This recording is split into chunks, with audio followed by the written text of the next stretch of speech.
The execution isn't there. We get behind the chains. We get very predictable. At the end of the day, we got to be able to keep the defense guessing, not be predictable. I don't get into it's predictable or pointing fingers. Like, I'm not gonna. I think KP's doing a hell of a job, but we all got to be better, and that's just the truth. And if anybody else thinks anything different, they got to wake up. I got to be better. Got to be better. I take ownership for it.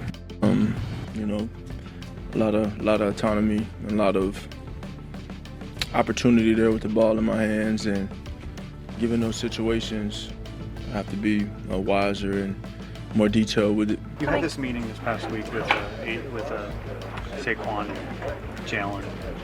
What was behind that? I don't recall the meeting.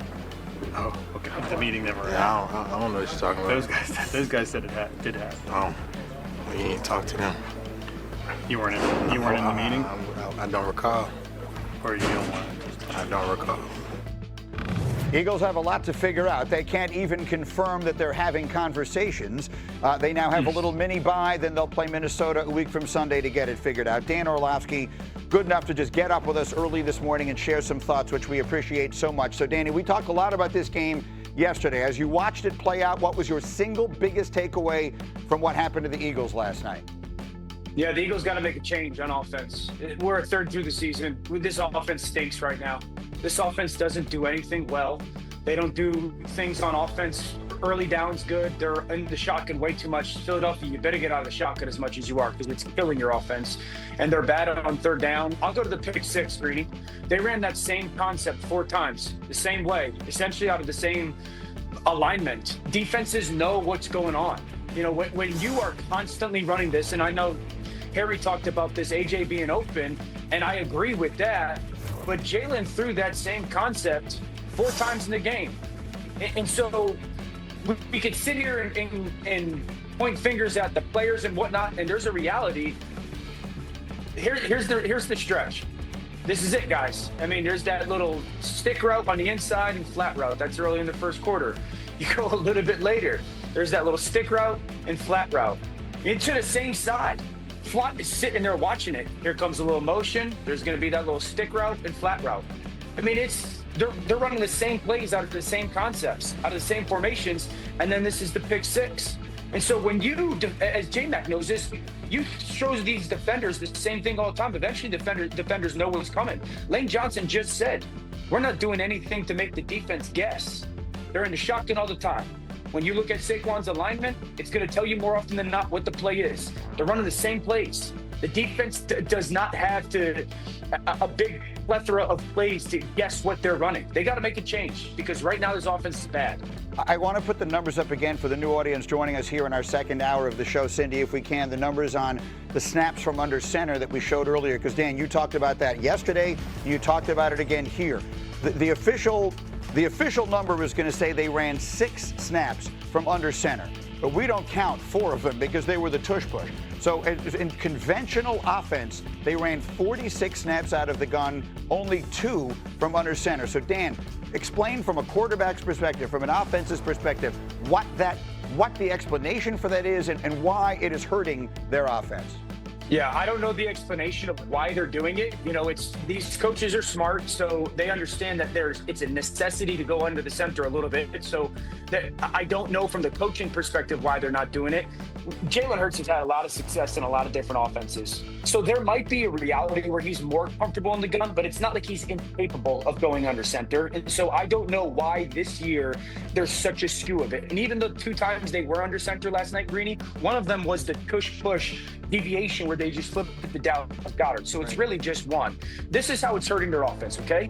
Number 1, when you line up on first and second down in the shotgun as much as they do, if you watch the defensive line of the Giants, they're standing up, engaging with the defensive lineman, and just looking at what Jalen Hurts is doing with the ball. And when they're seeing Saquon's alignment that's slightly behind Jalen Hurts on first and second down, they're going, here comes run. And the Eagles are just abiding in that. Like, look at this. I told everybody, if you look at Saquon's toes, and they're even with Jalen Hurts' heels, They know the play. Look at the defense, guys. Look how downhill the defense is. The defensive line is just engaging. This is run. It's obvious run to these teams.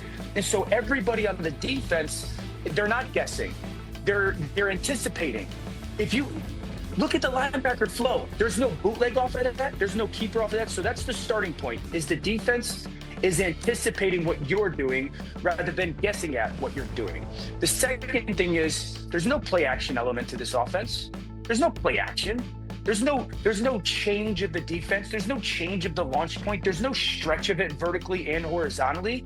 They run the same plays. They run the same plays out of the same formations. That's so well put, and I hope everyone was with us yesterday, because Dan gave you that tape yesterday. He literally showed you where Saquon is lined up is going to dictate what they run. And my assumption was, well, if Dan can see that, it means the other teams can see it. The Eagles will self-scout. They'll change something up. I was watching it last night, and it all looked exactly the way he projected. And the problem is, like last year, it was a pretty simple offense too, but it didn't matter because by the time Saquon got to the line of scrimmage, it was already 5 yards down the field. Right. Correct. So that is they're not having success doing what they did last year. They have to come up with something. They have extra time between now and their next game. They know they have the players. They know they have the championship stuff inside of them. They need better play. I think here's another solution, in my opinion, right? And Kevin Patullo, he's a first-time play caller. But they have a guy, Nick Sirianni, who's the head coach, who's called plays before. Their tight end coach, Jason Michael. That was my first offensive coordinator when I went to Tennessee.